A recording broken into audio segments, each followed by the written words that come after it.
I want you to remember one detail before this video starts. The first official cause of death was a lie. In September 1988, a young British photographer went missing in one of the most famous game reserves in the world. When her own father found what was left of her, Kenyan authorities gave him an answer. It would take him 16 years and 2 governments to prove that answer was false. I'm the Unspoken East. This is East Africa's Unsolved Files. Subscribe for more videos like this. Julie Ward was 28 years old, from Berry Street, Edmonds in England, working as a publisher's assistant with a passion for wildlife photography. In 1988, she took an extended trip to Kenya to photograph the annual wild beast migration, the kind of once-in-a-lifetime trip thousands of tourists take every year. On September 6, 1988, near the end of her trip, she set off on what should have been a routine drive from a camp in the Masai Mara back toward Nairobi. She never arrived. She was reported missing that same day. Her father, John Ward, flew to Kenya almost immediately. A week later, on September 13th, he was the one who found what remained of her, in the middle of the reserve, far from any road. What he found was almost nothing: a leg, a section of jaw, a lock of hair. The body had been burned. Kenyan police moved quickly to close the case, with an explanation that, for a country whose economy depends heavily on safari tourism, was convenient. Wild animals, they said. She had wandered off, been attacked, and what remained was simply what predators left behind. Julie's father did not accept it. And neither, initially, did the pathologist assigned to examine her remains. Dr. Adel Shaker, an Egyptian pathologist working with Kenyan police, conducted the first post-mortem on September 15th. According to later reporting based on declassified British files, Shaker's initial findings pointed toward murder, not an animal attack. That finding, according to reports, irked influential people connected to the case. What happened next is the part of this story that turns it from a tragedy into an alleged cover-up. According to secret British government documents later obtained through a Freedom of Information request, senior Kenyan officials pressured Dr. Shaker to change his findings.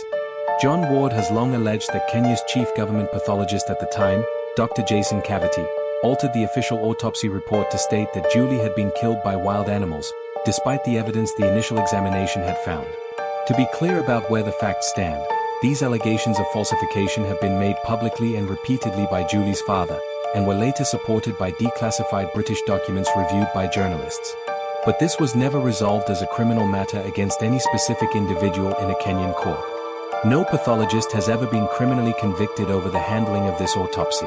What we do know for certain is this: the official story shifted, John Ward refused to accept it, and he spent the next several decades of his life trying to force a real investigation.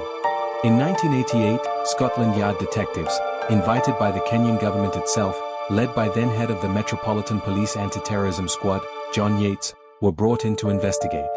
Their theory, Julie had gotten her vehicle stuck in mud, was found by 2 junior game wardens working in the reserve, and was allegedly held captive for several days before being killed. 2 wardens were eventually charged in connection with her death. Both were acquitted. No one has ever been convicted. John Ward rejected this Scotland Yard theory too, believing it was designed to protect more powerful people connected to the reserve and to Kenya's government at the time, though this remains his allegation, never proven in court. Over the following decades, the case would be reopened again and again.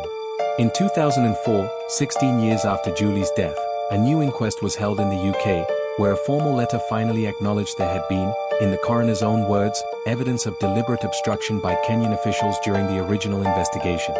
It was the closest thing to an official admission of a cover-up the case would ever receive. Even after that admission, no one was ever convicted. Kenyan police reopened the investigation again in later years, and British detectives traveled to Kenya as recently as the early 2010s to collect new DNA evidence. Julie's father continued pushing for answers into his 80s. Multiple theories still circulate about what really happened to Julie Ward. Some point to the game wardens. Others have suggested a well-connected individual was protected from investigation entirely, though this remains an unproven allegation, never established in any court. What's not in dispute is this: at least one official autopsy conclusion was changed, evidence was allegedly withheld or mishandled, and Kenyan authorities themselves later acknowledged obstruction took place. John Ward passed away having never received a conviction in his daughter's case.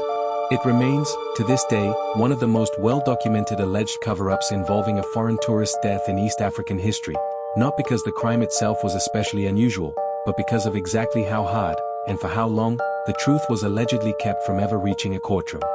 This case raises an uncomfortable question that's come up again and again in this series. What happens when the people investigating a crime have more to protect than the people asking for justice? Next time, we're looking at a case where that same question applies to an entire government ministry. If you want more of these, subscribe. This channel exists to dig into the cases East Africa doesn't talk about enough.